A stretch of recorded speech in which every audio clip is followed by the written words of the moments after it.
Bonjour à tous et bienvenue sur 5 by 5, votre podcast 100% basket, 100% analyse comptoir. Je suis votre hôte Sativa et je suis entouré comme toujours de l'équipe habituelle au complet. Réa, Pop et Doc, bonsoir tout le monde.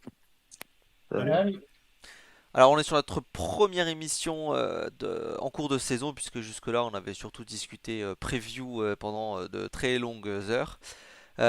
Pour une première émission, étant donné que c'est le début de saison en NBA et qu'on peut concrètement parler de beaucoup d'équipes, on n'a pas fait un focus sur une situation en particulier. On a juste chacun choisi une équipe dont on avait envie de parler, en bon ou en mal. Donc ça peut être reconstruction, ça peut être équipe surprise, ça peut être tout simplement Boston est trop fort. Voilà. Donc on peut partir dans tous les sens et je vous laisse découvrir ce que chacun a prévu, puisque même moi je suis pas au courant d'ailleurs.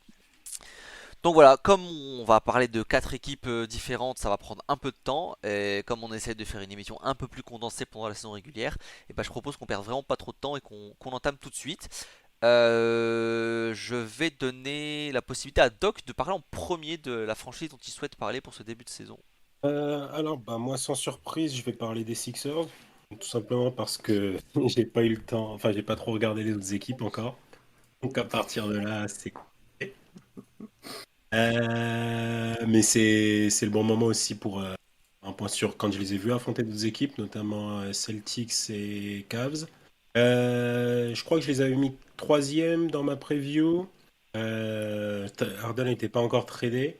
Ah, écoute, Harden a été tradé, ça se passe plutôt bien, il y a un gros manque de talent. Tyrese Maxey est MVP. Et donc il devrait tenir la place de 3. Je trouve que devant, j'avais Bucks et Celtics. Les Celtics sont pas impressionnants, je trouve, sur moi ce que j'ai vu. Face aux Sixers notamment. Les Bucks, de ce que je vois de loin, ça coince. Et les Cavs, ça a aussi un peu de mal, je trouve. Je sais pas si vous avez des trucs du coup par rapport à ça. Ben, on avait touché brièvement sur le Discord des Sixers, mais tu vois quand même la différence avec Nick Nurse et un jeu plus en mouvement, beaucoup de pick and roll, beaucoup de hand-off entre quasiment tous les joueurs. Une fluidité qui fait que offensivement c'est vraiment pas mal du tout pour le coup. Même en défense avec Embiid qui ancre la raquette, ça marche assez bien. Maintenant, comme je disais la dernière fois, le problème de l'équipe qui va se poser au bout d'un moment, je pense, et c'est surtout peut-être ce qu'on risque de voir en playoff si dès qu'Embiid sera pas très très chaud, c'est que c'est bien les end-off, c'est bien de multiplier les pick and roll, mais en vrai, tu vois vite que ton attaque elle tourne à 200% sur le pick and roll Maxi et Embiid et toutes les possibilités qu'il offre derrière. Alors c'est pas forcément très simple à arrêter, hein, pour le coup, ça reste un pick and roll ultra efficace, mais quand c'est ton seul pick and roll viable, ça manque un petit peu de diversité offensive, sachant que Maxi, malgré tous les progrès qu'il peut montrer en tant que vrai meneur cette fois, ça reste un passeur correct sans plus. Voilà. C'est pour ça qu'Embiid d'ailleurs joue beaucoup plus. Un peu comme Siakam quasiment à Toronto où il prend beaucoup de balles en tête de raquette et où il distribue beaucoup plus le jeu, ce qui explique ses stats en stats à la hausse cette saison. Mais voilà, quand t'as pas un seul passeur qui est plus, je me pose des questions sur la durabilité possible de cette attaque. c'est surtout que quand tu bases tout sur un seul plan de jeu, au bout d'un moment, le coach en face, il n'est pas trop con, il va dire les Sixers, pour les gêner, faut s'adapter, on va défendre comme ça. Après, c'est plus simple à dire qu'à faire. Je veux dire, enfin, un pick and roll maxi Embiid, c'est un guard qui shoot excellemment bien à 3 points, qui sait rentrer dans la raquette et finir au panier, et un pivot qui sait littéralement tout faire. Donc, je suis d'accord sur le principe que tu peux game plan. Maintenant, ça reste ultra compliqué. C'est ultra compliqué à défendre, hein. C'est deux top joueurs, Oui, quoi. non, mais en régulière, ça posera pas forcément de problème. Mais, Un peu de non, c'est diversité en plus en plus, ouais. playoff. C'est- Parce que l'exemple est un peu tiré par les cheveux, mais quelque part, c'est ce qui posait problème à Utah dans les années 90. Sorti de Stockton et Malone pour faire du pick and roll, bah merde, qu'est-ce qu'on fait? Alors après, je sais, c'était pas la même époque, mais je pense que tu vois où je veux en venir. Ouais, de toute façon, enfin, il y a quelques petits trucs, hein. Moi, genre, c'est pareil, le scoring de l'équipe, je sais pas, enfin, j'ai du mal à voir Oubre tenir un rôle avec des pourcents aussi bons toute la saison. Et en fait, Les derrière, autres. à part Melton, qui est honnêtement plus un spot-up qu'autre chose, hein, bah, t'as que Harris qui sait mettre la balle dans le panier, quoi. Ça pour le coup, j'espère que c'est une équipe qui va être un peu active autour de soit de la deadline, soit des joueurs cut, enfin surtout voilà, au niveau de la deadline pour essayer de recruter un autre mec qui sait poser un dribble et marquer, ne serait-ce que par lui-même, parce que ça va manquer aussi quoi. Parce qu'en vrai l'effectif est cohérent, l'effectif est bon, semble se destiner à être bah voilà, une équipe top 4 de la conférence, top 5 au pire, avec des aspirations playoff. De toute façon, t'as Embiid, voilà, tu peux pas être un loser avec Embiid aujourd'hui. Enfin, tu peux pas lui proposer ça, quoi. C'est- Après, ce qui sera cool en soi pour les Sixers, mais là, c'est voir loin, c'est que je crois qu'ils ont. Comment dire? Ils ont bien clearé le cap, enfin, bien clearé le cap. Avec cette intersaison-ci, ils vont pouvoir bien faire le ménage dans le cap, bien choisir qui ils veulent garder, qui ils veulent ne pas garder, et peut-être aller sur un gros joueur en plus à ajouter à l'effectif. Si je dis pas de bêtises. Ouais, ouais, ils ont du pognon. Mais il y a pas mal. Enfin, disons Il y qu'il a tout le faut. monde qui est expirant, hein. Ouais, voilà, c'est ça. C'est parce qu'il faut signer. Il y a Springer, il doit être sur sa troisième. Enfin, il a une année derrière, je crois. Ouais. T'as Paul Reed qui a re-signé cet été et t'as Embiid. Sinon, le reste, c'est tout expirant. Et encore, Paul Reed, je crois que c'est même pas totalement garanti. Donc, si t'as envie d'aller Ouais, après, là, il faut voir comment c'est garanti, mais voilà. techniquement, il faudra regarder le capol pour un maxé, mais tu peux te permettre justement de maxer Tyrese et de maxer un autre free agent. Tu peux. Moyen que ça passe. Ouais, en vrai, je pense que tu peux. Ouais. Tu peux. Si tu bouges pas pendant la saison aussi, hein. Oh, les garanties de Paul Reed, par contre. Je suis en train de regarder. Donc, c'est pas garanti. Enfin, il y a zéro garantie. Et c'est garanti à 100% si les Sixers gagnent le premier tour de playoff. D'accord. Enfin, ou le 1er octobre 2025, c'est garanti. Mais bon, c'est vachement loin. En général, c'est plutôt. Enfin, là, c'est très très loin. Mais t'as quand même une garantie que ça devient garanti si les Sixers gagnent le premier tour de playoff. J'ai jamais vu ça. Ouais, mais alors, exemple là, con, il est transféré. Les Sixers passent le premier tour de playoff. Qu'est-ce qui se passe? Je suppose que la Il garantie est s'applique garanti. à la nouvelle équipe, non? Ouais, Faut voir comment c'est écrit, J'avoue que je sais pas. mais soit c'est noté current team, soit c'est noté Sixers. Si c'est noté Sixers, bah c'est lié aux Sixers et basta. ah, si c'est noté Sixers, jamais de la vie je l'achète, moi. Non, c'est noté ni Ouais. Sixers ni Current Team. Je pense que c'est juste écrit garantie si victoire au premier tour de playoff. Bon, c'est un peu particulier, mais bon. En Niveau pour un role soi, player, ça va encore. ouais, de toute façon, en soi, à ce tarif-là, je pense que t'as aucun intérêt à le jeter. À le jeter. Pop, Sixers, t'as eu le temps de regarder un peu, j'imagine? J'ai pas énormément vu, mais je pense que de ce que j'ai vu, ce qui saute aux yeux, c'est que tu as une équipe qui est plus cohérente que précédemment. Par contre, je pense que tu abaisses assez fortement ton plafond, parce que dans ce que je donne souvent comme élément qui permet à une équipe de gagner, il y a la création, la capacité de spacing, la capacité à défendre et la rim pressure globalement, sortie des blessures, mais c'est aussi un des 5 facteurs. Et je pense qu'en rim pressure et en création, t'es devenu très moyen, si ce n'est très nul en création en fait.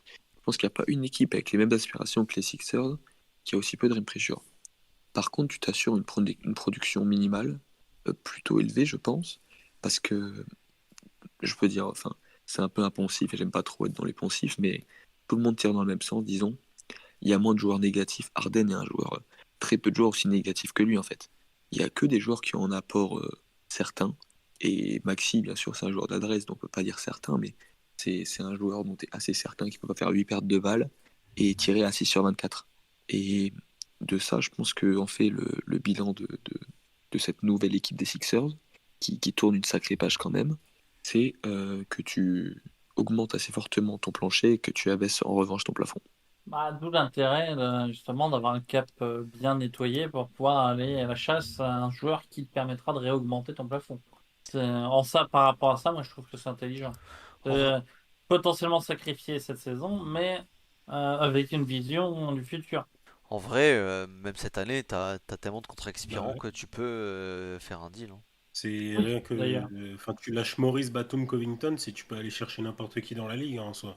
Ouais, mais est-ce qu'ils veulent pas viser plus haut que même Batum Maurice Covington, tu peux pas tu vas avoir du bons joueurs, mais pas des très bons joueurs. Oui, mais après, Tu non, vois ce que mais je veux Ah, mais dire? après, tu lâches tous tes pics, c'est quoi. les picks en Mais à la fait, free c'est ça. agency, tu vas pas avoir bien meilleur, quoi. C'est les picks en vrai, hein, c'est surtout ça. Et surtout que la free agency, enfin, c'est de plus en plus un piège hein, quand même, parce qu'au final, on est tellement passé bah, peut-être qu'avec le nouveau CB ça va changer, mais il y a tellement de sign and trade, il y a tellement de joueurs qui préfèrent re-signer pour être tradés ensuite, même 6 mois plus tard. C'est dur aujourd'hui de signer des bons joueurs vraiment purement à la free agency, hein. Oui, Ça n'arrivera pas. Parce que Bah ouais. ils ont 65 millions de salaire garanti. Les cap-hold de Maxé, c'est environ 20 millions, je pense. Je fais ça de tête, mais je pense que c'est dans ces eaux-là. Donc tu arrives à 80. Et il faut renoncer à Harris, en fait, pour avoir quoi que ce soit de cap. Bon, tu ne le feras pas parce que tu n'auras pas mieux que lui. Donc Ouais. tu n'auras pas de cap du tout. Je pense que même la meilleure probabilité, je pense, c'est un sign and trade justement de Harris quelque part pour obtenir un joueur, même, tu sais, même entre guillemets, un échange de sign and trade est plus probable que de voir des Capold qui ne Ouais, tiennent mais pas. tu te hard cap avec un effectif vide, par contre. Ouais, mais je pense que. En fait, je pense que dans la logique d'effectif, t'as pas envie de le faire. Mais dans la logique des Sixers, t'es un peu obligé parce que tu sais que Embiid, vraiment sur un fil tendu avec lui et que si tu proposes pas de solution cet été, tu sais très bien qu'il va demander son transfert, quoi. Je pense on y arrive clairement. Le mec, il va avoir 30 ans. Si t'es pas dans un all-in cet été, je vois pas comment il te dit pas, c'est bon, je me casse, quoi. Ouais, je pense que c'est cette année qu'il y a un truc à faire en termes de transfert. Ouais, non, mais Parce j'espère, que, ouais, non, mais j'espère aussi, hein, j'espère aussi que c'est plutôt arrivé à la deadline ils trouvent même un gros lieutenant disponible quelque part pour faire un trade parce que même là, quand même un coup à faire cette année déjà, hein, faut pas, si tu fais un bon ajout, t'as déjà un coup à faire, hein. À part Boston, moi je vois enfin pour l'instant, à part Boston, je trouve que tout le monde est pas, y a personne qui survole la conférence, quoi. non, c'est certain. Voilà, est-ce que vous voulez rajouter sur Philadelphie encore? Eh bah c'est parfait, je propose à Pop tiens, de nous faire sa petite franchise du début de saison. Et bien, après les Sixers pour Doc, sans grande surprise, je vais parler de Houston. Évidemment. Voilà. Parce que je pense qu'il est trop facile de cataloguer le bon début de saison de Houston de feu de paille. Parce que celui-ci ne s'appuie pas du tout sur des pourcentages délirants, notamment. Et surtout, il y a une énorme marge encore restante à cette équipe. En témoignent les 3 matchs perdus d'affilée contre les 2 équipes de Los Angeles et les Warriors, où tu perds de 6, 1 et 5. Euh, bon, parce que l'adversaire joue à 6 pour 2 d'entre eux. D'abord, hein, surtout contre les Clippers, c'était assez. Bon, voilà, ça peu importe, hein, globalement ça va s'équilibrer sur la saison. Mais tu as des satisfactions qui sont des intangibles. En fait, la défense qui est montée d'un cran, c'est un intangible, ça ne changera pas. Et ça, c'est assez certain, tu seras une défense top 10, peut-être plus top 4, bien sûr, mais tu seras top 10. Euh, Également, la progression immense de Jalen Green dans la création et en défense, c'est un intangible. Et je préfère voir un Green qui struggle un peu au tir et qui progresse dans le all-around basket que l'inverse. Parce que son tir, il va le régler, c'est assez certain. Il va pas rester à des niveaux de production similaires. Alors que les intangibles, bon, on peut supposer qu'ils vont rester tels qu'ils sont.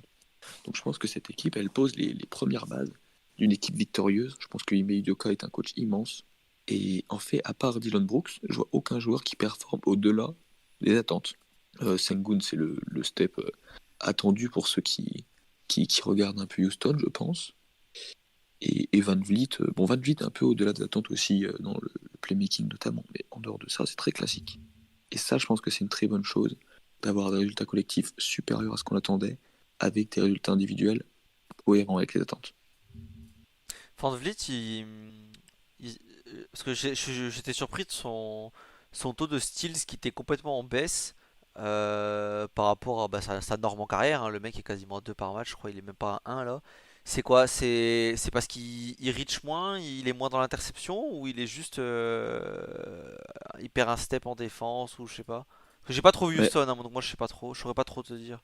en vérité, c'est pas un joueur qui gamble cette année, mais j'ai pas les connaissances nécessaires sur le Van Vliet à Toronto Hmm. pour dire que c'était un joueur qui a énormément gamble. Si c'est le cas, bon, ben, ça vient de là. Parce que je sais Je pas, pense pas que c'est le cas. Ouais, j'ai pas souvenir que ça venait de là. Enfin, moi, des souvenirs de Toronto que j'ai, c'était soit un joueur qui avait des mains assez actives. Et je vois sa production en style et je me dis. Puis même de manière générale, celle de Houston en fait. Et je me dis, je me demande si. Je sais pas, est-ce que Udoka est plutôt partisan d'une équipe qui n'essaye pas d'être proactive avec les mains. Pas, Euh, pas vraiment, on fait ça parce que on est un peu sur le modèle de Denver, avec enfin, sur le modèle de toutes les équipes NBA récemment, avec beaucoup de stunts en fait balle en main, hmm, notamment côté fort. Et ok. donc de fait, c'est vrai que ça n'a pas trop de logique une fois dit ça, de dire ah ben pourtant Van Vliet perd en gros plus de 2 fois son taux de steals auparavant, et en termes collectifs, on est aussi faible là-dedans. Bon, c'est aussi parce que les stunts, c'est très très difficile de piquer des balles sur les stunts, c'est plus pour gêner et permettre à l'attaquant de revenir, Ouais, donc mais c'est vrai. on est plus sur un schéma défensif qui fait que du coup, ok. Ben, ouais, justement, en fait, ce que je dis, c'est que le schéma Ouais, défensif, il, il, il peut pas vraiment expliquer ça. Donc c'est un peu un phénomène pour moi d'accord. d'échantillon. Ouais, ok. Non, c'est vrai parce que c'est parce que vraiment comme la chute est assez forte, j'avoue que je m'étais posé la question. Enfin, il était sur 4 saisons, quasiment 2, il a 0,7, je me suis dit oula. Non mais ok. Son pourcentage chute aussi, donc c'est pas que conjoncturel, enfin, c'est son pourcentage de steals, je veux dire. Ouais, il y a de ça. Bah, de toute façon, mais c'est marrant hein, comment Houston est passé de. C'est là où je donnerais beaucoup de crédit à Ime Udoka aussi sur sa capacité à construire voilà, une défense qui a toujours été sa spécialité. C'est Houston, je sais pas s'ils étaient. Ça jouait, on va dire, relativement vite l'an dernier. Cette année, c'est bottom 2 en pace. On est sur un jeu très arrêté et très très costaud pour le coup. Ouais, et à ma grande surprise, Jalen Green rentre très très bien dans ce nouveau. Bon, pas offensivement, mais enfin, c'est un top joueur d'ISO qui ne prend pas d'ISO, c'est un peu dommage, mais en même temps, on a peut-être mieux à faire collectivement aussi. Moi, Peut-être qu'en le sacrifiant, je suis c'est ça pas, qui permet une réussite correcte. je suis pas entièrement certain qu'il remonte ses pourcentages, mais je lui laisse le bénéfice de la jeunesse parce que pour l'instant, il est dans la lignée de ces trois premières, enfin, de ces 2 saisons précédentes. Donc, il y a une marge d'amélioration, mais plus on avance et plus je me dis, putain, est-ce que c'est pas son style de jeu qui est inhérent et qui va faire que c'est un joueur avec des pourcentages moyens toute sa carrière, quoi. Je sais pas. Moyen sans doute, mais aussi faible, j'espère que non. Ah, j'espère aussi que non. C'est un slump, j'espère. Quelqu'un d'autre pour rajouter? Ouais, Ouais. Vas-y, Doc. moi aussi j'ai vu des morceaux de match en zappant, c'est tout. Donc je suis pas plus à même pour parler. Après, moi ce qui me surprend, c'est oui, le bilan est surprenant effectivement. Et quand on s'intéresse un petit peu à comment est-ce qu'ils ont ce bilan, c'est concrètement c'est grâce à la défense. Je pensais pas que cette équipe était capable de défendre. Bravo à eux. Mais par contre, après, je vois pas trop comment ils pourraient monter plus haut. Et que offensivement, bah, si on en a parlé dans la preview, si on les a mis hyper bas, c'est parce que on les imaginait pas défendre et puis que c'est limité offensivement. Et je crois que là, actuellement, les limites sont criantes offensivement. Même si, admettons, Jalen Green augmente ses pourcentages ou même Fred VanVleet, j'imagine qu'en parallèle, c'est un Dylan Brooks qui va perdre aussi en pourcentage. Oh bah lui c'est pas tenable, hein. Voilà, s'il est clairement on fire, on sait pas, hein. Peut-être qu'il a trouvé une adresse à la Ouais, il Coupe a du dit Monde qu'il ou je sais pas quoi. qu'il tenait à montrer à Memphis qu'ils avaient eu tort, hein. C'est n'importe quoi et blablabla. Mais oui, je pense pas non plus que ça durera. Après là, il met une sacrée claque à ses pourcentages en carrière. Il est à plus de 10%. Après, je pense pas qu'il tombera aussi bas parce que moi quand j'ai vu un peu Houston jouer, je sais pas si Pap peut confirmer, mais je trouve qu'il prend beaucoup moins de tirs de merde, hein. Il y a moyen. En même temps, il y a bien plus de monde devant, on va dire. C'est pas ce qui le dérangeait à Memphis, hein. Ouais, mais Euh, Memphis, il se pensait arriver et tout. Et peut-être que là, ça lui a quand même mis une claque suffisamment pour qu'il se dise, ouais, attention, faut que je fasse un peu plus gaffe à ça. Ah, je sais pas. Vu le contrat, je sais pas, hein. Faut regarder en détail, mais de mémoire à Memphis, je pense qu'il avait un peu plus de touches, ce qui fait qu'il faisait plus facilement de la merde, alors que là, je crois qu'offensivement, il est surtout utilisé en dernier maillon, et donc si la balle arrive, il tire, et en général, c'est un tir plutôt ouvert. Ah mais justement ça peut durer dans le temps des pourcents corrects si on est sur une discipline en attaque beaucoup plus importante avec que des shoots corrects à minimum ouvert et pas enfin vraiment Memphis enfin c'était le pire joueur en attaque de la ligue. Le mec il prenait que des shoots de merde mais vraiment que des shoots de merde. Il était content hein. Ouais. Là, son usage rate a un peu baissé, évidemment, mais surtout, je pense que l'énorme différence, c'est il va plus au cercle, en fait. Il y a moins de tirs dans le no man's land de l'efficacité. Il y a un poil moins de tirs à 3 points, mais c'est très similaire. Mais par contre, il y a beaucoup plus de lancers francs. Ouais non ça joue. Moi je pense que en vrai j'en avais quand même touché deux mots je crois pendant la preview même si j'étais pas forcément convaincu mais je crois que j'avais dit, tu sais, c'est possible que ça reste des joueurs qui amènent une culture. Et je pense que entre Ime Udoka, qui est un coach défensif avant tout, Van Vliet et Dylan Brooks, t'as ramené quand même des mecs qui sont là pour se tabasser en défense, qui se donnent, ils sont exigeants de ce côté du terrain. Et je pense qu'on Et avait qui montre l'exemple aussi. qui montre l'exemple. Et je pense qu'on avait surtout des doutes sur la capacité des autres autour à jouer de la même façon et à accorder leur violon. Mais preuve en est-il que, bah voilà, quand t'arrives avec j'aime pas toujours ce délire de culture, mais je pense que voilà, c'est des mecs qui amènent une identité défensive. Le coach plus de joueurs, c'est quand même une partie conséquente de ton effectif, enfin, de starters qui plus est.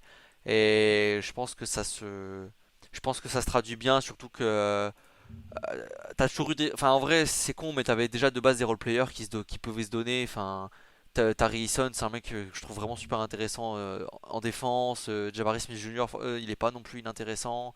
Jason Tate, voilà.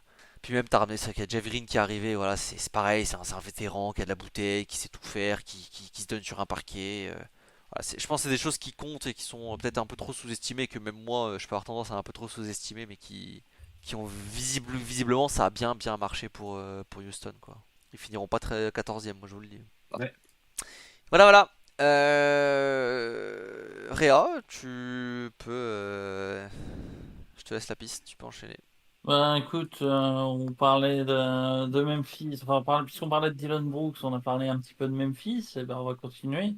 Parce que voilà, on savait tous que le début de saison serait dur, surtout alors déjà l'absence de la suspension de Morant et l'annonce que putain son nom ne revient pas, ne jouerait pas la saison.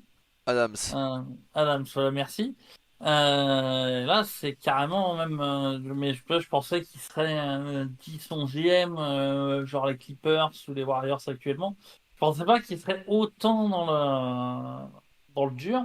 Donc, pour moi, si ça continue sur cette lancée-là, c'est-à-dire en gros du plus ou moins du 3-10, enfin c'est 3-11, mais on se comprend. C'est si tant qu'il n'y a pas donc Morant, on en reste à 25% de victoire. Ça va donner quoi du 7-18, un truc comme ça, ou du 8-17 quand Morant pourra revenir. Est-ce que ça vaut le coup? Parce que fatalement, le niveau va remonter d'un gros cran quand il va être là. Mais est-ce que ça vaut le coup d'aller se battre pour aller faire un play-in ou sachant qu'ils ont leur pic? Donc est-ce que c'est pas déjà le moment à Memphis de se dire bah, c'est pas grave, on abandonne la saison, on travaille en vue de la saison prochaine, récupère un bon pic et puis bah, arriver encore plus fort parce que justement ça dans le pic, je sais pas, genre imaginons c'est un pic 5 ou 6 sera dans un environnement parfait, il aura moins de pression qu'ailleurs, il sera pas obligé de starter ou quoi que ce soit. Ça peut faire une Wiseman aussi après, hein, mais voilà, c'est une des questions que je me pose, notamment à leur sujet. Après, j'ai plein de sujets sur plein de franchises, si vous voulez, mais on va se concentrer sur celui-là d'abord. Hmm. Alors, je vais commencer. Pour moi, ils ont aucun intérêt à tanker. Déjà, il faut se rendre compte de. Déjà, c'est ton meilleur joueur qui est absent. T'as aussi t'as l'arrivée de Marcus Smart à digérer, intégrer quand même. Ça reste, je sais pas, il doit avoir le quatrième, cinquième, ou peut-être même plus, temps de jeu de l'équipe. Il est sur un poste clé aussi. En plus, quand on connaît ses défauts, c'est toujours compliqué. Dans la tempête, tu as quand même des bonnes choses. Desmond Bain qui fait plus que confirmer sa qualité de lieutenant. C'est un lieutenant. Pour n'importe quelle équipe qui vise le titre, tu fais difficilement mieux en lieutenant. Reste à voir si le franchise player pourra assumer. Et ouais, maintenant, c'est un vrai problème dans cette équipe, c'est tu prends pas de rebond. Pour moi actuellement. Après, le playmaking, ils pourront le régler, mais avec le roster au complet, enfin, on compte pas ceux qui sont blessés pour la saison, ils ont un vrai problème de rebond et je sais pas comment est-ce qu'ils pourront le combler pour arriver en playoff déjà dans un premier temps. Ouais, mais c'est pour ça que je dis de pas. Quand je dis tanker, je parle pas de faire un 0,82, hein, mais juste, voilà, de toute façon, la saison est foutue. Alors, si on s'en fout de perdre des matchs, on va travailler la progression, l'intégration des. Pour choper, justement, peut-être un poste 4 ou 5 supplémentaire à la draft. Alors, je sais pas du tout ce que. Enfin, c'est trop tôt pour parler de mock draft pour dire il y aura machin, telle position. Ou voilà, pour faire la position où seront les Grizzlies. Mais, moi, c'était ça l'idée en fait quand je parlais de ça. Bah, Après, moi, c'est ma déception majeure de la saison. Même sans Moren, je pensais pas les voir si bas. Et si mauvais, hein, parce que franchement, j'ai vu des matchs, des fois, c'était vraiment dégueulasse, hein, par contre. En fait, le problème du jour de tanker, etc., c'est que d'un point de vue front office, ça a beaucoup de sens, et d'un point de vue joueur, bah, ça coince toujours un peu, quoi. Et t'as pas mal de mecs là-dedans, c'est plutôt, on va dire, des gagnants en termes de mentalité. Je sais pas trop comment ça va résonner. Je vois pas des mecs jouer avec le frein à main, quoi. C'est toujours le problème, hein, dans ce genre de situation. Maintenant, je suis d'accord que au rebond, t'as un vrai problème, mais tous tes intérieurs sont pétés, quoi. Genre, mais tous, c'est terrible. Même Tillman, là, il a loupé une semaine, là, enfin la moitié des matchs parce que lui aussi il est blessé. T'es obligé de faire confiance à Biombo qui, voilà, j'aime bien Biombo, mais enfin, il rend des services, quoi. Il rend quelques services, quoi, c'est tout. Ton intérieur limite titulaire maintenant aussi, c'est Santi Aldama qui, bon, bah voilà, c'est un espagnol, hein, il prend pas de rebond. C'est dur. Et en fait, dans tout ce marasme, ben, le problème il est en attaque, hein, parce que la défense, malgré tout, juste avec Jaren Jackson Jr. Et ce qu'a produit aussi un peu, ce qu'a montré Smart aussi, t'arrives à avoir une défense qui est correcte en vrai, hein. C'est en attaque que tu patoches, t'as tellement de joueurs out, t'as tellement de joueurs qui ne savent tout simplement pas se faire créer leur propre shoot. Je veux dire, à part Desmond Bain qui est vraiment au four au moulin au charbon, tout ce que tu veux. Jaren Jackson Jr. N'est pas bon dans ce domaine, hein. D'ailleurs, c'est pour ça que ses pourcents sont absolument catastrophiques cette saison par rapport à ne serait-ce que l'an dernier. C'est parce que bah, c'est pas du tout son jeu. Et je vais pas faire la liste des joueurs après, hein, mais c'est tous des mecs qui savent pas faire un tir, poser un dribble et faire un tir, quoi. Donc à partir de là, bah, ton attaque elle est complètement foirée, hein. Je pensais pas que ce serait terrible à ce point-là, hein. Après, je reconnais que je parle vraiment d'un point de vue front office, hein. Je suis d'accord avec toi sur les joueurs qui sont pas trop du genre à rendre les armes. Ouais, du point de vue front office, de Mais toute façon, ça a toujours du sens, hein, de se dire on va faire une année en transition et voilà. quand, Mais parce que quand je regarde leur payroll, je me dis que si ça se trouve, là, enfin, selon l'augmentation du cap, hein, si ça se trouve, il y aura une grosse augmentation du cap et ce que je dis là n'aura pas de sens. Mais potentiellement, ils seront au-dessus de la deuxième éprone l'an prochain, avec le contrat de Desmond Bain, nouveau contrat de Desmond Bain qui va démarrer. ouais, eux, niveau contrat, je sais pas comment ils vont bidouiller, bouger. mais Pour faire un trade là. ouais, il va falloir bouger quelque chose, hein, parce Ouais, que tu trades qui? Kennard? ben, non, Kennard, Tu trades qui tu veux, ça dépend qui tu vas chercher. Kennard, il est anti-motion, tu peux décliner, c'est même pas un problème. C'est Smart en fait avec 20 millions qui est trop élevé, hein. Parce qu'en vrai, Bade, Moren, tu les bouges pas. Jaren Jackson Jr. à ce tarif-là, je pense que c'est lunaire de le bouger. Et en fait, c'est Smart qui est en trop. Et je pense que c'est exactement la raison pour laquelle Boston l'avait bougé à la base, hein. C'était une question de contrat, hein, sauf que bah, Memphis s'est dit c'est pas grave, cette année ça fera la taf en transition. Et je pense que c'est dans les plans du front office depuis le début de faire un trade cet été. Ils le savaient, hein. Ou même dès que Morin revient, hein. Dès Ou que même dès Morin que. revient, il y a moyen Ouais, de le bouger. c'est clair, hein, ce serait pas déconnant. Tu te dis, il a fait la transition, allez hop, salut, hein. Je sais pas, truc tout con, mais demain, Siakam on te fait un tweet, je veux pas être là ou quoi que ce soit, en package direct par exemple. Ah, pour 6 mois, je prends. Pour 6 mois. Même pas. Bah, tu sais, franchement, même si c'est que pour 6 mois, si tu te dis au pire, tu clears ton cap. Et Ouais, bon, si ouais. derrière faut le max, si faut le max, c'est que ça marche. Donc dans tous les cas, t'es gagnant. Ouais, ouais, je dis pas. C'est Après, au-delà des déceptions, il y a des déceptions, hein. Moi, je pense que, et je pense que Memphis aussi était dans cette optique-là, mais Zaire Williams, voilà, je pense qu'on attendait une progression, on attendait un step-up quand même offensif de sa part, et pour l'instant, c'est un drame sur pattes, hein. Donc, c'est pour ça qu'il a starté pendant un moment et que depuis, il a oscillé un peu avec le vent. C'est parce que bah, il n'y a pas de step-up et il est absolument dramatique, hein, malheureusement. Et encore, Memphis a quand même une capacité. Tu vois, on parle du hit, etc. Mais Memphis aussi, il nous chie des joueurs de basket qui savent faire des trucs sympas tous les 3 jours, hein, parce que le Aldama de l'an dernier, je comprenais pas d'où il sortait, mais même Conchar est plutôt correct. oui, non, David ça, je sais pas. Roddy est bon. Enfin, franchement, les mecs, à chaque fois qu'ils draftent un joueur, le mec est potable en role-player, quoi. Ouais, non, c'est vraiment plus sur la gestion de leur contrat. Je comprends pas. Derrick Rose qui a 2 ans de contrat. Ouais, j'avoue que les 2 ans de contrat pour Derrick Rose, c'est pas mal, hein. Je Alors, l'ai pas vu certes, jouer, mais après, c'est 3 millions, un truc comme ça. Ouais, c'est que dalle, c'est que hein, mais 3 bon. millions, mais Mais tu sais, quand t'arrives si t'as un effectif qui flirte avec les limites salariales, bah 3 millions, c'est 3 millions, quoi. voilà, c'est pour ça que je parlais spécifiquement de la deuxième épreuve. De toute façon, l'épreuve tout court, c'est dès l'an prochain qu'elle tape dur, je crois. Je sais plus exactement, c'est possible, ouais. C'est J'ai possible. plus exactement toutes les règles en mon compte, donc je vais pas balancer une saucisse sans avoir vérifié, mais ce que je me souviens, c'est que ça va devenir turbo casse-couille et que c'est pour ça que je parlais de est-ce qu'il faut pas dire dès maintenant de tanker parce que bah, globalement, avoir potentiellement un bon joueur pas cher pendant 4 ans, ça peut être très très utile à Memphis. Ouais. Pop, je crois que je t'ai pas entendu sur Memphis, si t'as envie de parler. Bah, moi, je pense que c'est un peu précipité. Ça ne fait que 14 matchs, dont un bon paquet d'entre eux avec l'illustre Gilliard à la main, Ah putain, que j'ai découvert cette année. pareil. Et pour une bonne raison, parce que, ben, en fait, je pense que même en regardant les matchs de Memphis, tu pourras le découvrir l'an prochain également, hein, parce que t'attaques à 4 en fait, globalement. Et voilà, c'est dans la lignée des meneurs qui font du handball, qui n'ont pas le droit de rentrer dans la zone à 3 points. C'est problématique pour une attaque et dès lors, tu ne peux pas vraiment juger une équipe qui est obligée d'aligner des joueurs aussi faibles. Je Ah, pense que, en soi, voilà. je ne les juge pas, hein.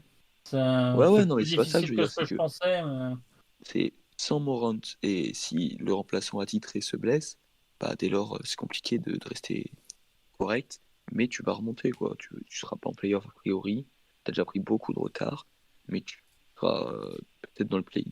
oui, voilà, mon point de vue, c'est juste de dire si t'en es justement bien, comme j'ai dit, comme j'ai estimé, à genre 8-17 quand tu arrives aux 25 matchs, est-ce que en tant que front office, faut pas se dire, bah non, faut dire enfin, de pas se forcer, c'est pas grave, on fait une mauvaise saison, on va transformer ça en avantage, et puis.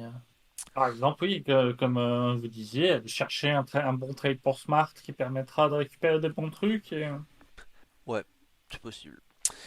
Ok, bah, du coup j'enchaîne puisqu'il reste mon équipe de début de saison qui ne sera pas Cleveland parce que j'ai rien de forcément très intéressant à dire. Je vais plutôt parler de d'OKC. Alors avec Pop on était très chaud sur OKC cette année. Je crois qu'on les avait troisième tous les deux si je me trompe pas.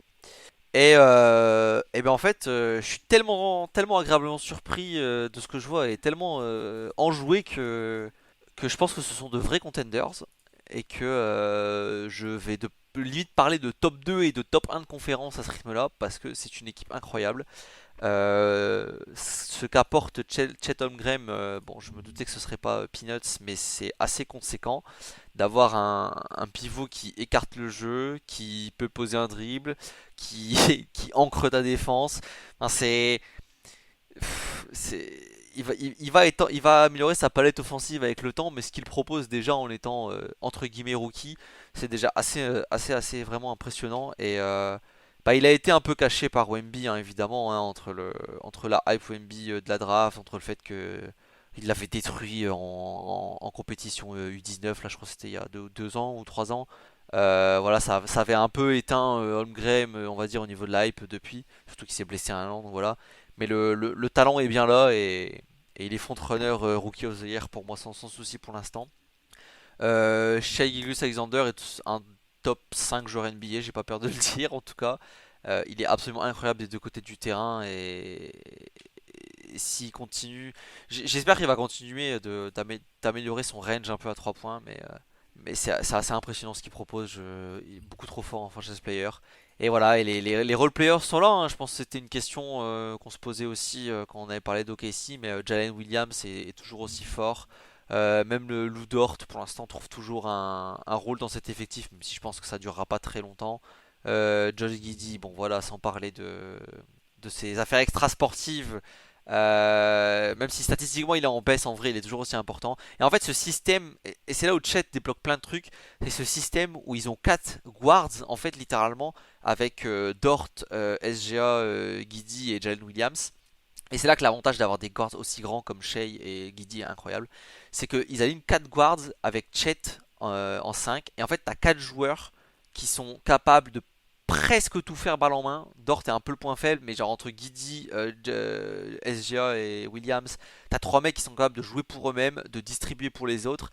Et tu as Chet qui space tout ça. C'est absolument incroyable. Et quand tu as Shea qui est un des meilleurs finisseurs au panier, quand t'as Giddey qui finit assez bien au panier de manière générale, quand t'as Jalen Williams qui finit super bien au panier, c'est- ce que débloque Chet dans l'attaque d'OKC et je trouve est vraiment génial et ils seront peut-être peut-être qu'ils seront trop jeunes encore pour faire quelque chose en playoff, même si je pense que c'est pas un facteur énorme, mais c'est une équipe absolument incroyable et c'est un vrai pur kiff de les voir jouer. En tout cas je suis très content de tout ce qu'ils proposent.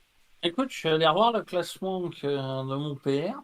Et ben, j'avais sacrément dit de la merde. Je pensais que je les avais vus beaucoup plus haut que ça. Et non, je les avais mis 9e. Et j'avais tort.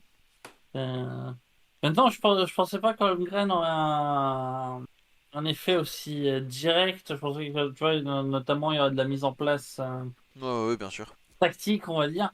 Et mais pour moi, je les voyais plus haut que l'an dernier, mais manquant d'expérience, si tu veux. Bah, en gros, ils m'ont répondu, frère, on encule l'expérience et on va gagner tout ce qui se présente sur notre passage. Et c'est vrai que, comme tu dis, par rapport à la manière dont ils jouent, c'est assez compliqué de contrer ça quand t'as pas l'habitude. Hein, on a bien vu, avec les Bulls, on l'a bien vu. Ça finit pas avec tant d'écart que ça au tableau de marque, mais il y aurait 30 points, j'ai l'impression aurait été la même.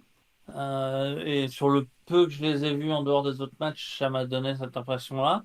C'est après avoir, puis bon, après c'est pareil, ça a peut-être un peu baissé.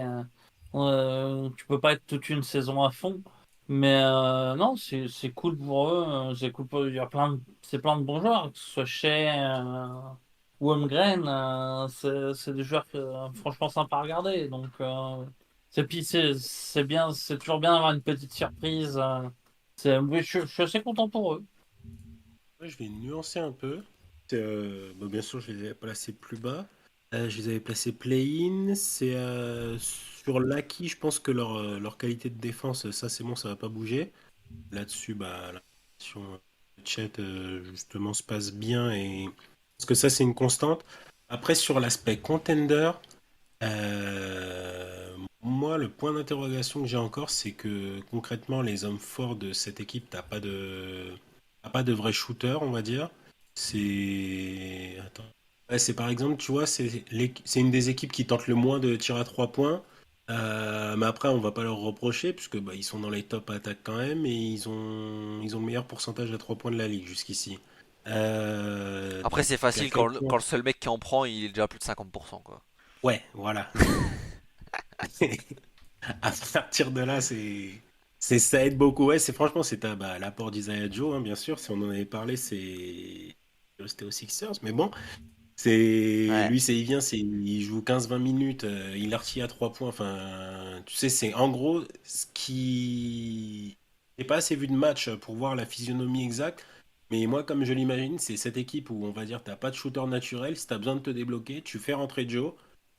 Ça crée du space et du spacing. Et grâce à ça, c'est bon, lui il rentre ses tirs. Et grâce à ça, tes autres gars ils peuvent reprendre confiance et tu le refais sortir et tu te remets à pilonner, aller en pénétration avec ton shy, les pitchettes qui s'écartent, des trucs comme ça. Tu Mais vois, pour moi, ça devrait être l'utilisation d'un Kennard dans les équipes où il joue aussi. ouais. Après, est-ce que Kennard est aussi élite? C'est comme ça qu'était utilisé Shamet aussi enfin, à certains moments. Ouais, Shamet, il a beaucoup été utilisé comme. Bah, aux Sixers notamment, c'est son année rookie, il était vraiment utilisé comme ça. Ouais, il est souvent Mais passé comme ça. Ouais. Mais il est un peu. Mais Shamet, il y a d'autres problèmes. Hein, ouais, bah après, voilà. défensivement, il n'y a rien, c'est vide. Ouais, il est Alors fou, que fou. Joe, ça reste, c'est pas l'athlète de l'année ou quoi, il est un peu. C'est pas. Je sais même pas quelle envergure il a, mais il a pas l'air d'avoir une très grande envergure ou d'être très solide du haut du corps, mais il est plutôt Et athlétique il est pas et undersized. latéralement, ça va. Il est pas undersized et tout, ça va en vrai. Ouais, voilà, c'est pas. Mais c'est pour ça qu'il est limité en minutes, hein. C'est parce que défensivement, c'est pas non plus. C'est pas un deep boy, mais il fait les minima. C'est pas un point négatif quand tu le fais rentrer, en tout cas. Ouais. Pop. Bah, pas surpris, encore une fois, beaucoup de justesse hein, d'ailleurs dans les prévisions.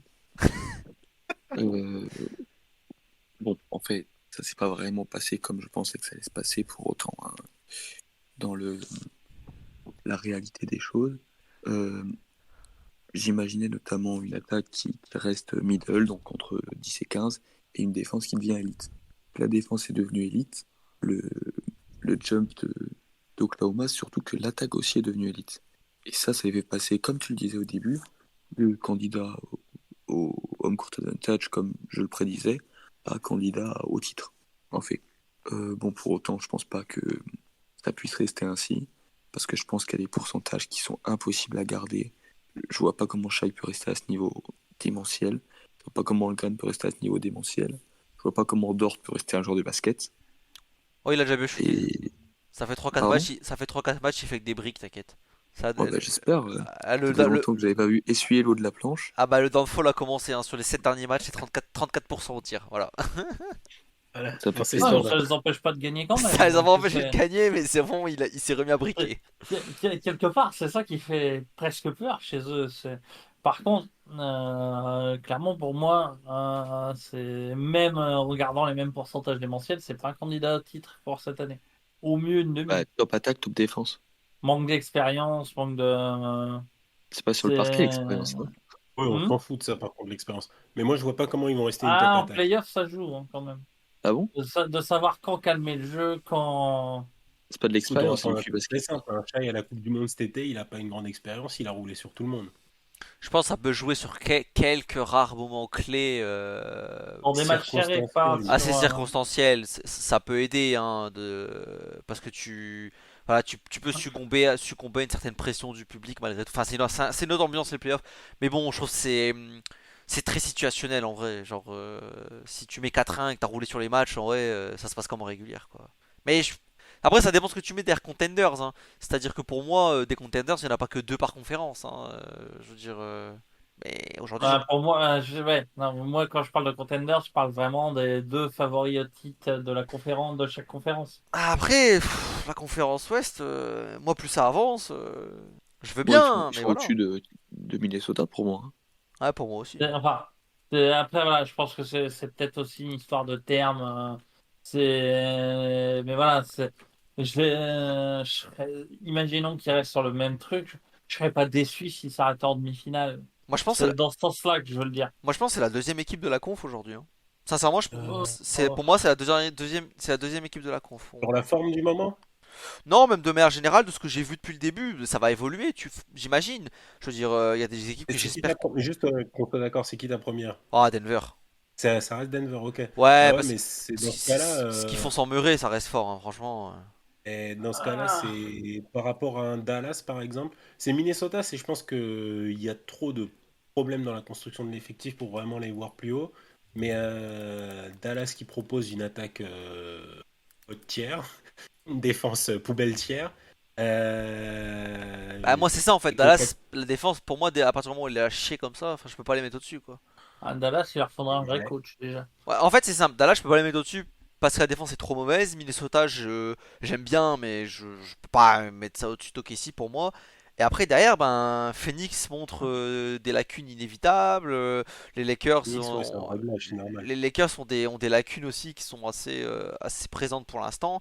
Après, je dis pas, hein, c'est des effectifs qui vont très probablement s'améliorer. Surtout quand on parle d'équipes qui sont entre guillemets d'expérience et qui ont plutôt tendance à jouer, qui ont besoin de se régler, de se À monter trouver en puissance au fil de la et saison. voilà, et à monter en puissance. Mais aujourd'hui, moi, OKC, quand je les vois jouer, je me dis, waouh, putain, en playoff, il va falloir se les taper, quoi. Ouais, tu vois, pour moi, je suis d'accord, c'est un peu plus ou moins deuxième équipe de la conférence Ouest sur la régulière. Mais si tu me disais en playoff, je te dirais, bah, je vois les Suns un peu devant. Parce que KD et Booker. Ouais, mais moi, je sais qu'ils Enfin, joueront. surtout KD, mais Moi, je sais qu'ils seront blessés, donc je m'en fous. C'est déjà dans ma tête qu'ils joueront, ils seront blessés, de toute façon. oui, ça c'est probable qu'il y en aura moins de blessés. Et C'est pour ça qu'ils vont chercher Bill, comme ça ils peuvent supporter une blessure de plus.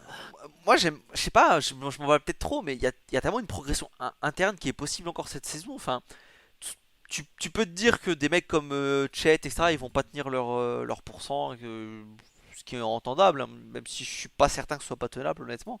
Mais je sais pas, même, tu vois, cette année, ils ont drafté Kayson Wallace en 10. Moi, quand je le vois jouer, je me dis putain, le mec il a un petit truc, il joue bien, c'est un mec qui peut progresser encore. Jalen Williams, il peut encore progresser. Enfin, je vois que des mecs qui peuvent progresser quasiment, à part Dort, hein, en gros. Ah, mais pour le futur, par contre, la route, Ouais, elle est pavée d'or, mais là, même juste pour cette ça, je suis année. d'accord. Mais moi, même juste cette année, entre le match 1 et le match 82, je suis sûr qu'il y a des joueurs qui auront bien progressé en fait. Et Mm. Oui. je me dis, si les mecs sont à ce niveau-là aujourd'hui, après 15 matchs, je vois pas pourquoi ils seraient moins bons au match 80. Bah, si, quand même, tu as une notion de physique, même si c'est pas l'équipe qui se base le plus juste sur le physique de ses athlètes, on va dire. Moi, je Mais, pense qu'il y a un truc. Je pense qu'il y a un truc, et j'en avais, je crois, touché quand même vaguement deux mots quand on avait fait quand on avait fait les awards. Mais Marc Daigneault, je trouve qu'il avait fait un pas si mauvais taf que ça déjà l'an dernier. Et je pense que c'est vraiment pas un mauvais coach pour le coup. Et si Bah, oui, non, ça, après, je suis d'accord. Oui, moi, c'est vraiment juste, quand on parle de titre donc de playoff, c'est vraiment juste un manque de vis, quoi, que je vais, enfin, de vis.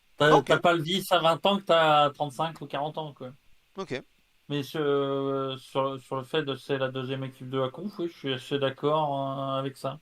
C'est c'est juste que tu vois, je te disais, je les vois pas dépasser les demi. Imaginons que le classement de l'Ouest reste ce qu'il est. Ça les fait affronter les Nuggets en demi, je les vois pas passer les Nuggets parce que les Nuggets vont la jouer au vice. Ouais, après, tu te doutes bien qu'ils vont monter les on va Nuggets, hein. surtout les éclater dans la raquette. Ouais, Jokic, il va faire, allez, viens là, je vais te la faire à la serbe. Holmgren, il va plus savoir où il habite. non mais ok. Moi, pour moi, cette équipe doit quand même aller chercher un trade. Je pense qu'ils sont au bon moment. T'as encore pas mal de contrats rookies. T'as Bertans, je crois qu'il lui reste 2 ans partiellement garantis. Ouais. Combine avec un Dort. Je sais pas où ils en sont de leur pic, mais Ouais, franchement, ils ont tous les pics de la Terre, c'est bon, hein. c'est ça. C'est le moment d'aller faire un gros coup. Aller chercher un profil 3D bah, qui joue poste 2-3-4, peu importe. Parce que de toute façon, tu auras de quoi mettre du joueur autour, quoi. Crédit d'avoir 8 millions sur ce Serbe à la con là, je comprends pas. Donc, sur Bah, Misic. ouais, Missy, vraiment, je comprends pas quoi. Surtout un contrat aussi long. Ah, Euh, c'est quoi, c'est 24 sur 3 ans quoi, genre, ouais, Après, je sais pas, est-ce que c'est j'ai en pas compris. prévision des playoffs et qu'ils vont faire monter son temps de jeu petit à petit. Ouais, bah il a chier pour Parce que c'est l'instant. un joueur d'expérience. Ouais, bah il est bien à chier pour l'instant, un joueur d'expérience, hein, crois-moi. Oui, ça, je dis pas le contraire. J'essaie de comprendre la logique, si tu veux. Ouais, je sais pas, moi j'ai pas trop compris honnêtement, hein, mais bon. La logique, c'est que je pense qu'il serait pas venu pour moi, tout simplement. Ouais, c'est Ok, sûrement ça, il a hein. baissé son froc, il s'est dit ouais, on est blindé dessous, allez. En vrai, c'est Mais Bon, sûr. après, clairement, tu le refiles et puis Non tu mais mets dans par un package avec Bertans, 2-3 pics, et puis. Non, mais je suis d'accord que il y a un trade à faire cette année et je pense que c'est sur la table, c'est dans les possibilités, je pense qu'on y est quand même. Je, je serais étonné que Preston n'y réfléchisse pas quand même, ça m'étonnerait. Bah, disons qu'il a les outils pour. Ouais, voilà, c'est ça. c'est sûr que bah il y a pas mieux, hein. C'est la meilleure situation en termes de trade partner, hein. De toute façon, t'es une franchise qui cherche à vendre. OKC, c'est le candidat idéal, hein. C'est ça. En C'est, plus, c'est- c'est bien parce que concrètement, c'est t'as ton un titulaire, t'as ton 5 titulaire. Ensuite, c'est t'as que des joueurs que tu peux placer où tu veux. Vraiment, t'as même pas à te prendre la tête. C'est le premier joueur qui est dispo, tu prends, ça fitera dans ta team. Oui, je suis assez d'accord là-dessus que le contrat, par exemple, le contrat de Gensdorf, même s'il est encore long, comme ça reste quand même un bon joueur, même si ça se son shoot revend, est vraiment aléatoire, ça se revend ça pas se, mal de franchises. ça se revend, il est correct. Il est correct. T'auras 43% à 3 points quand même, hein. Attire le Ouais, chaland. ça chute depuis un moment, t'inquiète, on est Ouais, bientôt, bah c'est faut vite l'acheter, hein. on est bientôt à 30 là, c'est bon. Mais C'est bon. c'est Bon, bah, voilà.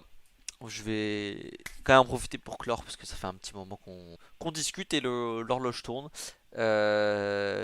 Donc c'était une émission un petit peu plus longue quand même vu qu'on avait pas mal de choses à dire. On reprendra le format on va dire un peu plus traditionnel la prochaine fois où on cherchera tous un sujet précis et puis un petit quiz à la fin pour reprendre la grande saison des quiz. bon, on Euh, sait tous que je vais encore le gagner. mais je tiendrai les comptes comme j'avais dit, hein, cette fois. J'ouvrirai un doc et je noterai les victoires. Mais voilà, j'espère que ça vous a plu en tout cas pour cette première émission et nos petites attaques sur certaines équipes. Voilà, il y a quand même pas mal de sujets, donc on essaie de faire un peu plus ouvert que d'habitude. Euh, Pas de choses à rajouter, j'imagine. Non. Non, du tout. Non. Et bah c'est parfait, on se retrouve du coup dans, je l'espère, 15 jours, 3 semaines grand maximum pour une prochaine émission. Salut tout le monde! Salut.